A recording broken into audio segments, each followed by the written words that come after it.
Hi, this is Frode and welcome back to Actualize Notes TV. Today we'll have fun exploring another great book, No Limits by Michael Phelps. No Limits. Subtitle, The Will to Succeed. Michael Phelps is a former American swimmer and the most decorated Olympian of all time. In the Olympic Games in Beijing in 2008, he broke 7 world record times. And he got 8 gold medals, and that's just extraordinary. And he is an inspiration to millions of people around the world. And one of his visions is to increase the awareness of swimming and get more people to swim and live healthy lives. And in No Limits, he tells us about all the challenges, how he overcame his challenges, and how he developed the mental attitude to succeed in his swimming and in life in general. And it's a biography. It's not a self-help book in itself, but it's got a lot of big ideas that we can apply to our own lives. I wrote a note, just finished the note, riffed on all my favorite big ideas. We have 5 of them here, and you can get access to the note by following the first link in the description. If you're into sports and or you just want to expand your sense of what's possible in your life, I think you'll love this book. For now, let's look at my 5 favorite big ideas. The first one is no limits. So no limits basically means no limits. And Michael mentions again and again that there are no limits. If you can imagine yourself that you can do something, it is possible. And he says that is again and again. And imagination is a huge part of what he does. And let's look more about this in visualization. But the sense that if you can imagine yourself doing what you think is impossible, you thought was impossible before, it actually becomes possible for you. We talked about this in our last note on The Rise of Superman by Stephen Kotler. And we talked about the Roger Bannister effect. You might have heard about him, the guy who first wanted to break the sub 4-minute mile. Physiologists and a lot of other intelligent people thought it was biologically impossible to run a sub 4-minute mile. Somebody actually thought you might die if you tried to do that. But then Roger Bannister came, ran the sub 4-minute mile. I think he ran in 3:59.4.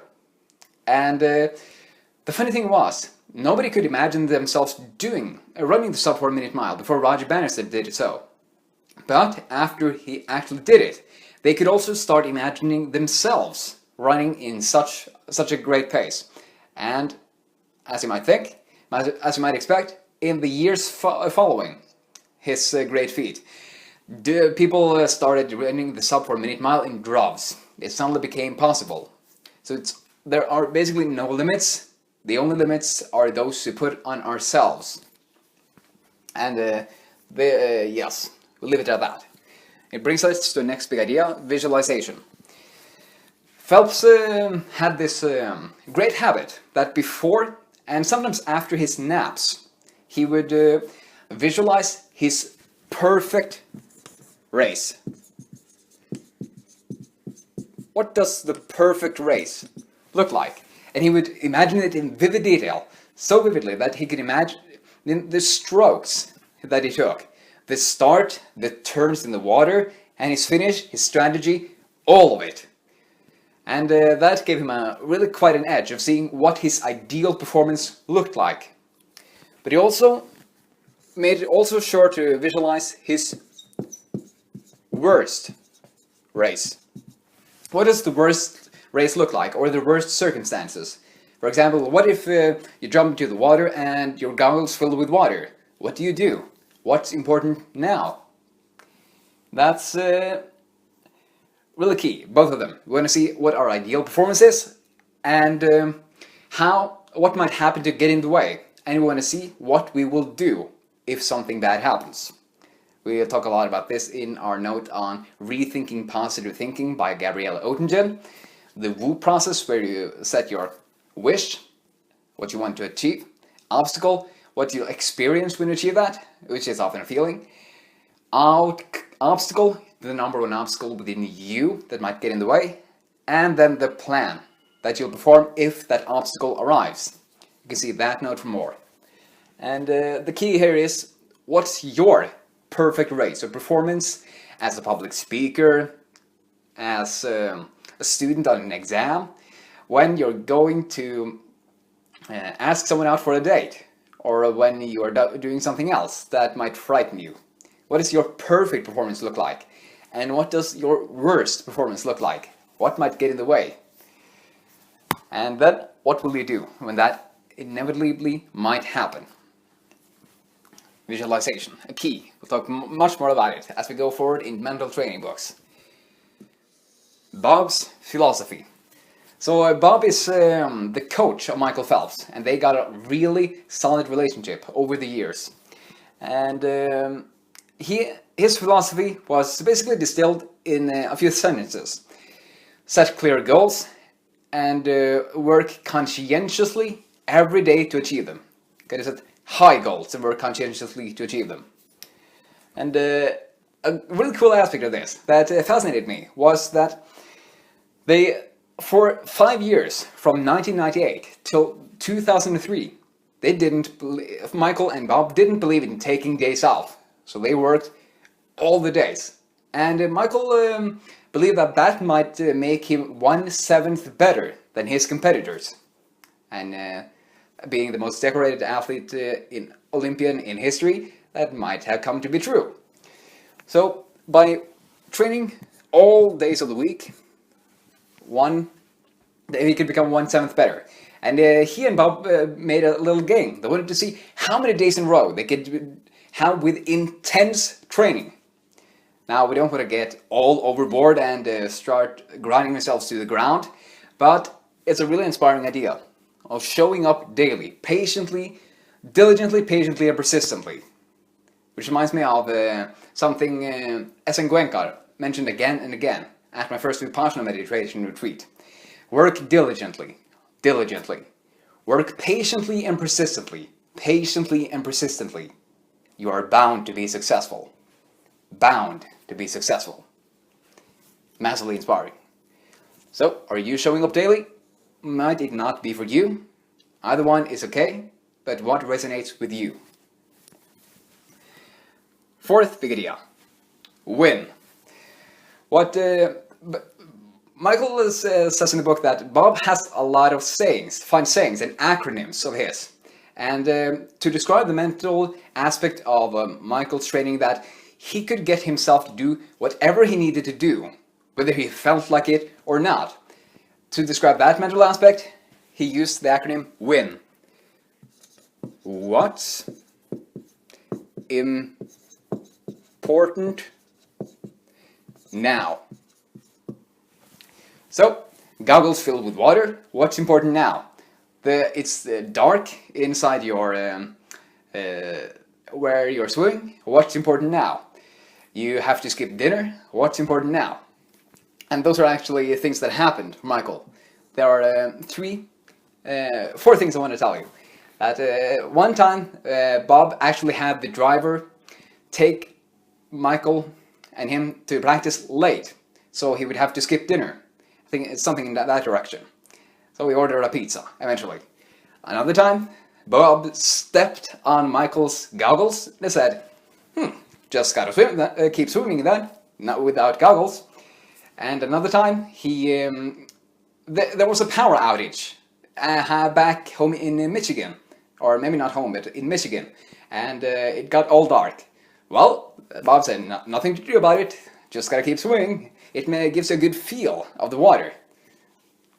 And the last one was, yes, that was actually in Australia in 2007. Michael, I think it was a world championship.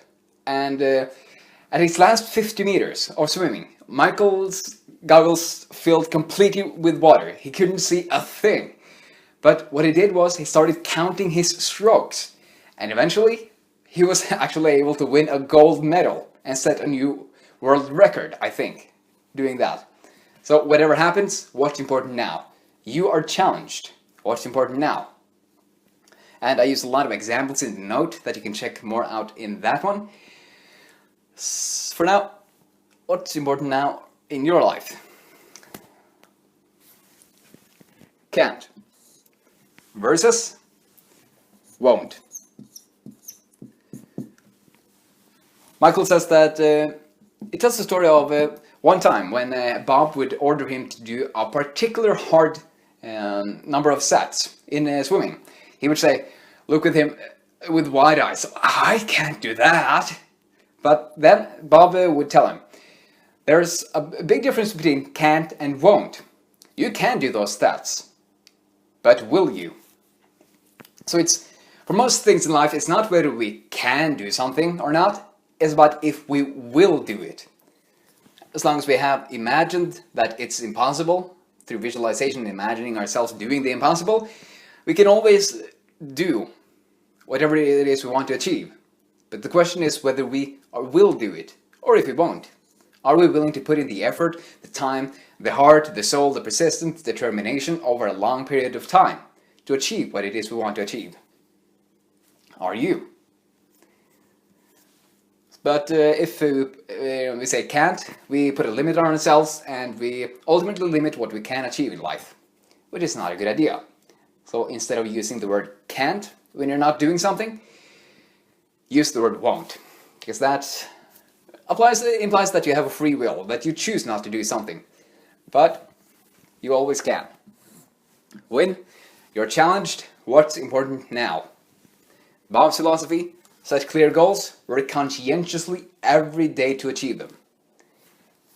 And 1/7 better, no days off.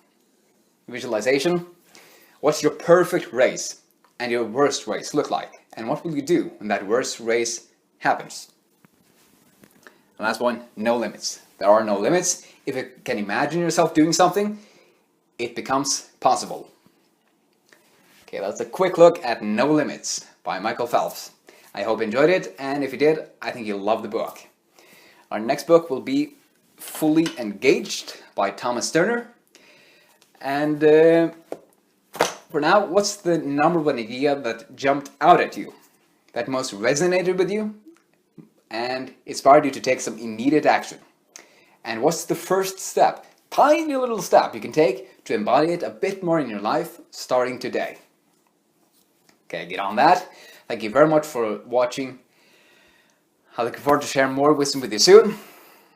Have another awesome day, and let's actualize so we can express our highest selves in heroic service to the world. See ya. Hi, this is Frode.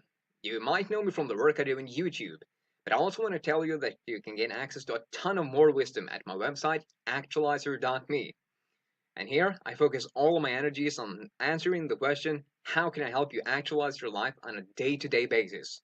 Because I know that even though you want to actualize your life and develop yourself, you're too busy to read all day. And that's why I'm all about sharing wisdom made practical. Fun, inspiring, and practical wisdom you can apply to your life immediately. And I do it through something I call Actualize Notes, which include big ideas from 100 plus of the best and most transformative books on optimal living. It's notes from a fellow actualizer who wants to embody and help you embody these ideas more consistently in your life. And these actualized notes include 100 plus practical PDFs, which is 6-page PDFs with condensed wisdom ready for use. And these are recorded into 100 plus MP3 guides, because all ANs are recorded as MP3 so you can actualize on the go. I also create 10 to 20 minute ANTV episodes, which I upload on YouTube. And these are again converted into MP3 files, so you can get access to them on the Actualize podcast. And all this work includes over 750 big ideas from ancient philosophers, modern scientists, and your own common sense, explained for easy use. You can gain instant access at my website, actualizer.me, and you can get a free 30-day trial, and then it will be $10 per month. You can cancel it whenever you want, and I price the membership program so low, so you can tap into practical wisdom no matter how you're standing financially. Alright, I hope you'll join me on this hero's journey of actualizing our potential. See ya.